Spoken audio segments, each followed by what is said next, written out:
terlihat gitu ya efeknya itu luar biasa gitu ya. Nah, ini NG juga sama, dia kalau meledak itu kurang lebih efeknya seperti itu bisa radius kiloan gitu ya, meledak gitu.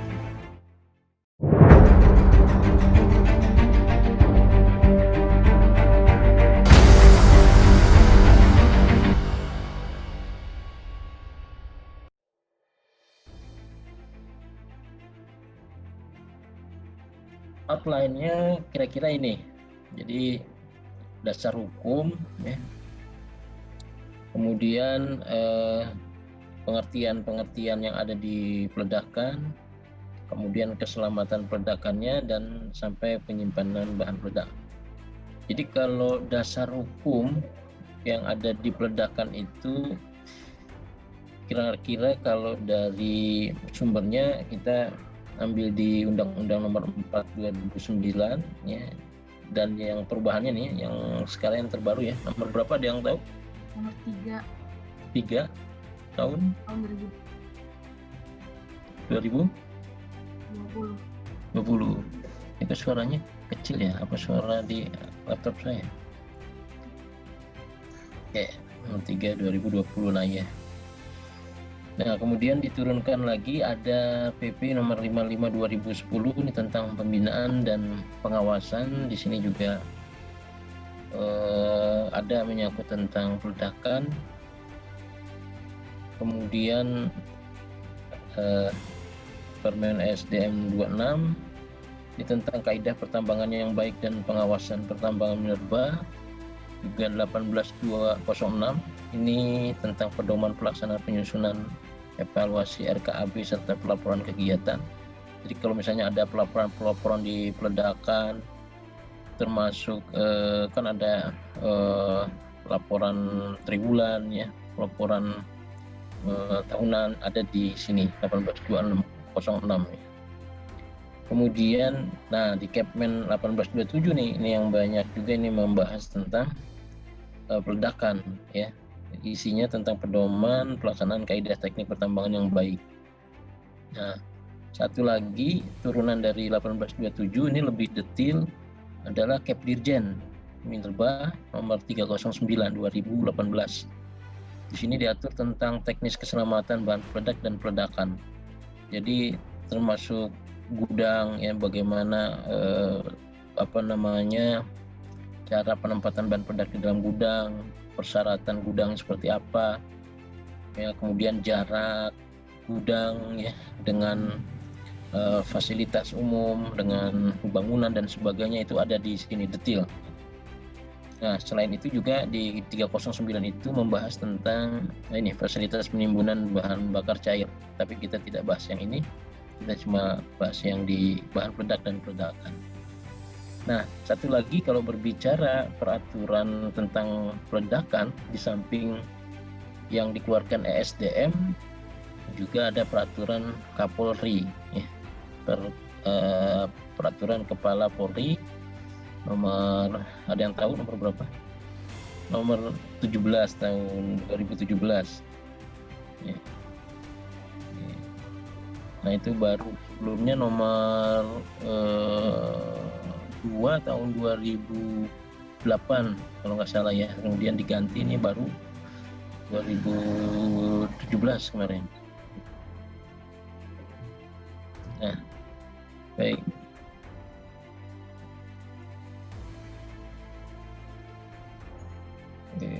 Bentar, sampai sini ada yang mau didiskusikan nggak? Kalau kita lihat lagi lebih dalam di 1827 ya, ini tentang keselamatan operasi di sana. Nah, di dalamnya ada keselamatan bahan peledak dan peledakan ya. Nah, isinya itu ini dari A sampai K ini. Ada penyimpanan dan atau penimbunan bahan peledak, jarak aman, pengangkutan, pemboran untuk peledakan, peralatan dan perlengkapan, kemudian pekerjaan peledakan. Nah, sekarang ada peledakan dengan cara dari jauh ya, menggunakan semacam teknologi wireless gitu ya. Nah, peledakan menggunakan kendali jarak jauh, kemudian radius aman ya, peledakan peledakan dengan penanganan khusus. Ya, penanganan khusus ini misalnya ada peledakan trusim blast, ya, peledakan kemudian underwater blasting, ya, kemudian peledakan tidur, ya, sleep blast, juga pasca peledakan dan peledakan mangkir atau yang misfire. Nah, ini ada di 1827. Antaranya lampiran 2 di Kepmen 1827 ini saya ambil beberapa saja, ya. Misalnya ada mengatur kalau misalnya ada SIM batu bara seperti ini, ya, maka pengeborannya itu tidak boleh menyentuh SIM batu bara. Ya, ini disisakan 0,5 dari SIM. Nah, seperti itu. Ya, tidak boleh menembus yang seperti ini. Tapi, ada tapinya. Kalau misalnya teknologi pengeborannya itu memang sengaja menembus SIM, namanya ada peledakan trusim blast, ya, trusim blast.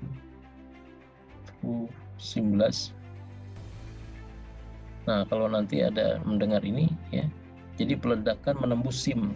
Jadi kalau ada beberapa SIM batu bara, gitu ya, nah ini memang sengaja ditembus, dibor gitu seperti itu. Nah ini diperbolehkan, ya, diperbolehkan. Jadi Kepmen 1827 itu tidak mengikat tidak saklek gitu, ya, masih diperbolehkan asalkan harus melalui kajian teknis dulu, ya. Boleh. Nah, jadi kalau peraturan masih boleh, ya, dirubah di amandemen, kecuali kitab suci nggak boleh, ya. Ini juga ada di lampiran 2 di Kepmen 1827 jarak. Nah, jarak pengeboran ini. Jadi pengeboran itu harus, ya, minimal itu 1 kali barden, ya, dari tinggi tanggul terluar. Jadi kalau ini jalan hauling, ya, nah ini harus ada tanggul yang tingginya, ya, 1/3 kali diameter roda terbesar. Nah, jarak antar lubang dengan tanggul itu minimal 1 kali bardennya. Jadi kalau bardennya 4 meter, ya 4 meter gitu. Nah, ini mengatur juga seperti itu ini di 1827. Kemudian, nah ini kalau di 1806 tentang pelaporan, ya, pelaporan berkala. Nah, ada di sana realisasi triwulan 1, 2, 3, 4, ya, untuk bulan apa, ya, untuk tahun berapa, ini lokasinya di mana. Di sini ada kolom untuk kegiatan peledakannya, misalnya ukuran batuan terbang kalau ada, ya, fly rocknya itu berapa senti, kemudian jarak terjauh batuan terbang fly rock dan seterusnya. Kemudian pasca peledakan juga di sini dilaporkan misalnya kondisi pasca peledakan, ya, overbreak ada nggak, overbreak, kemudian dokumentasi damage atau overbreaknya, ya, dan seterusnya, ya, ini ada. Nah, itu untuk pelaporan. Untuk spesifikasi, misalnya jumlah material peledakannya berapa, ya, diisi, kemudian ini jenis bahan peledak peka primernya apa, ya, density bahan peledak peka primernya berapa, dan seterusnya, ya, ini spesifikasi. Kemudian ini desain pengeboran peledakan juga ada di sini, diameter lubang tembaknya berapa, ya, diameternya, kemudian tipe batuannya apa, density batuannya berapa, kekerasan, dan seterusnya. Ini pelaporan berkala. Nah, itu yang kurang lebih yang ada di peraturan. Selanjutnya kita lihat di dalam peraturan itu ada pengertian-pengertian. Ada diantaranya di sini saya ambil beberapa saja, ya. Bahan peledak misalnya. Jadi bahan peledak itu suatu bahan kimia senyawa tunggal atau campuran, ya. Senyawa tunggal atau campuran, ya. Jadi ada yang tunggal, ada nggak? Tahu nggak contohnya yang tunggal itu seperti apa? PETN bukan Pak? PETN betul. Apalagi? TNT. TNT ya. Ya. Betul. Ini Faris ya tadi ya, suara Faris ya. Ini senyawa-senyawa tunggal karena memang senyawa ini tidak terpisahkan, dia dalam satu rantai kimia yang sama gitu ya. Senyawa PETN. Kemudian TNT juga sama gitu ya. Nah, kalau campuran ANFO. Ya. Ini campuran dari dua senyawa AN, amonium nitrat plus fuel oil. Fuel oil itu senyawa hidrokarbon sebetulnya. Ya, jadi yang banyak digunakan saat ini memang solar ya. Solar itu karena solar itu dia bisa masuk ke dalam rongga-rongga amonium nitrat pril ya, sehingga saat ini memang paling bagus ya, paling cocok untuk digunakan. Nah, ada lagi untuk menggantikan fuel oil sekarang ditambahkan oli bekas. Jadi solar atau oli bekas. Nah, jadi oli bekas alat-alat berat itu ya, kemudian dikumpulkan ya, ditampung di limbah penampungan B3 biasanya. Nah, itu kemudian ada yang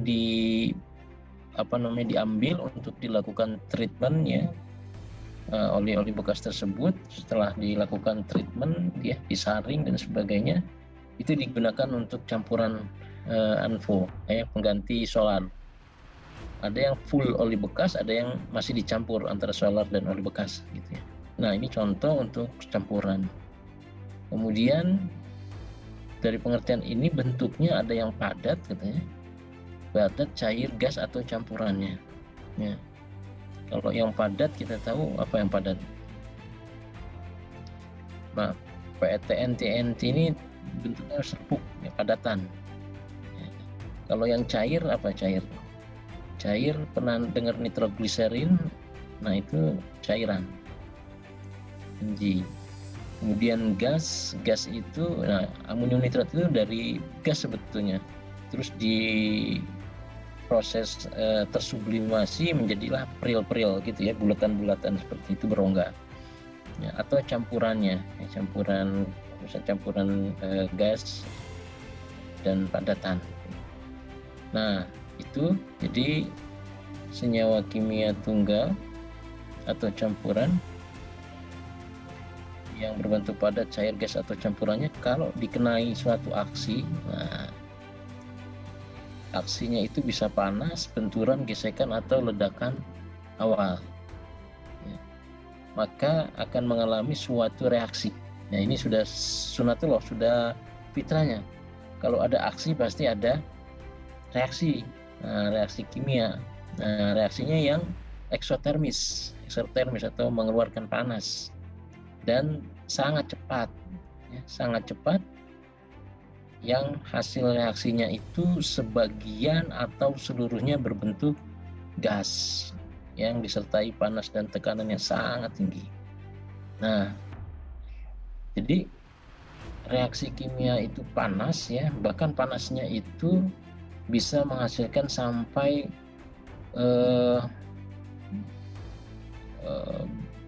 berapa 2.500 megawatt ya, kalau saya tidak salah ya.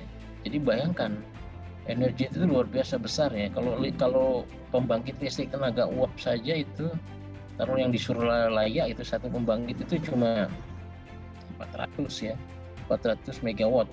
Nah, ini bisa sampai lebih dari ini, 400 megawattnya.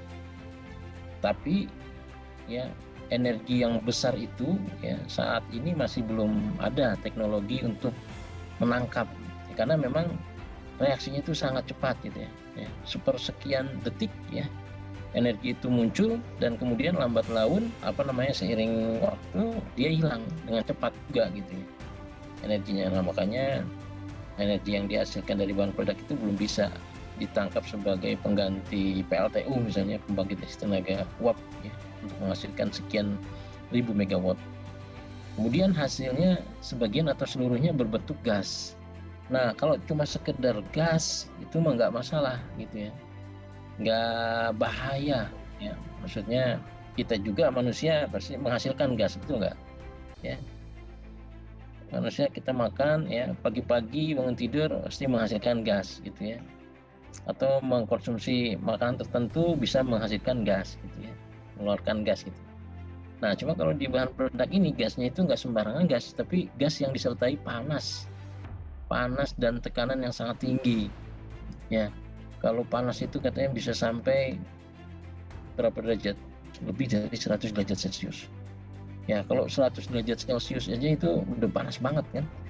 Kalau kita air mendidih itu 100 derajat itu panas banget. Ini lebih dari 100 derajat Celcius gitu. Nah, untuk tekanannya itu bisa menghasilkan sampai kurang lebih 100.000 atmosfer. 1.000 atmosfer. Ini kalau tekanan luar biasa kan. Kalau nggak ada tekanan ini ya seperti yang kita rasakan saat ini, begini kondisinya 1 atm itu. Ya, kalau di sekonyong-konyong dikasih 100.000 atmosfer itu tekanan, kira-kira gimana jadinya gitu ya. Kalau kena tekanan itu menyentuh badan kita. Nah, itu kurang lebih definisi dari bahan peledak. Kemudian bahan peledak ini ada macam-macam ya jenisnya ya. Nah, ini ada bahan ramuan, kemudian bahan peledak peka primer dan peka deto. Kalau ramuan itu bahan baku yang apabila dicampur dengan bahan tertentu akan menjadi bahan peledak peka primer. Contohnya apa nih bahan ramuan? Amonium nitrat, Pak. Nah, ada yang bilang amonium nitrat, ada yang ANFO. ANFO kayaknya Pak, karena dicampur Pak. Campur sama solar. Ya, kalau kita bilang bahan ramuan itu berarti belum jadi bahan peledak, ya, masih ramuan, bahan. Jadi kalau contohnya apa? Ya amonium nitrat, AN, ya AN saja.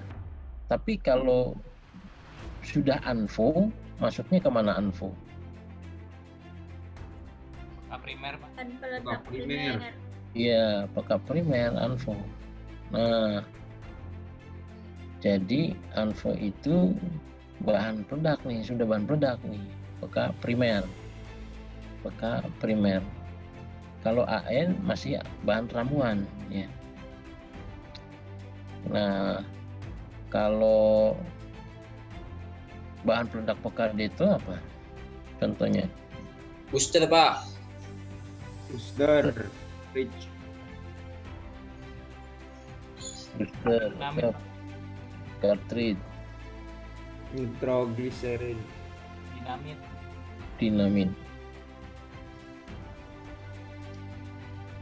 Ada yang tahu nggak nih bedanya apa booster, cartridge, dinamit? gunaannya Pak? Penggunaannya kurang lebih sama, tapi mungkin strength-nya, kekuatannya berbeda ya. Apalagi, jadi awal mulanya dulu sebetulnya yang dibuat itu adalah dinamit dulu nih. Dinamit itu bahannya itu terbuat dari NG tadi apa? Nitrogliserin. Nah, nitrogliserin ini tadi yang termasuk bahan peledak yang cair ya. Jadi dia bentuknya cair dan sensitif, sangat sensitif gitu ya. Kalau sampai jatuh gitu ya, cairan itu kemudian meledak itu bisa, dampaknya itu radius ledakan itu besar gitu. Nah, pernah kemarin baru-baru kemarin ada ledakan di mana tuh, terlihat gitu ya, efeknya itu luar biasa gitu ya. Nah, ini energi juga sama, dia kalau meledak itu kurang lebih efeknya seperti itu besar, bisa radius kiloan gitu ya, ledakan.